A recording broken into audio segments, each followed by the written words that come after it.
Well, hello everyone. Today I am going to show you that how to create multi-row cards in Power BI. So just open your Power BI desktop and click on this visual multi-row card. Okay, just click on it. Okay.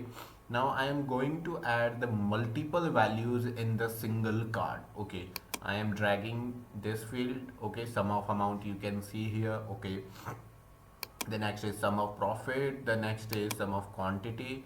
So you can see that here I okay represented three field values in the single card. Okay, now these are the properties of this visual. Okay, so you can change these properties also, like I want to change the font size, so you can do this. Okay, okay, and you can also do this.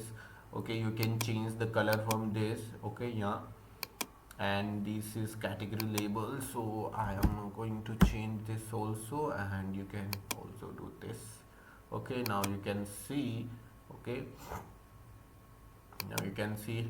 Okay, this is showing multiple values. Okay, there are more settings in the general. Okay, you can also give the title. Okay, multiple values. Okay, and I can do it in center. I can do this is bold and font size. Okay, here like that you can do this. Okay, here you can change the text color. Okay, and all, and then in effects you can also change the background color, like I want to this. Okay, you can also add the visual border. Okay, now you can see a visual border of the black color.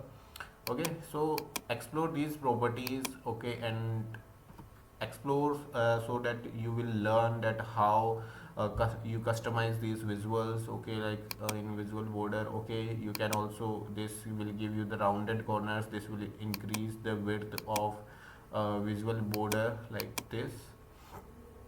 Like now you can see this. Okay, so now you can make more attractive these visuals by exploring the properties. Okay, so thank you for watching this video, and we will meet in the next video.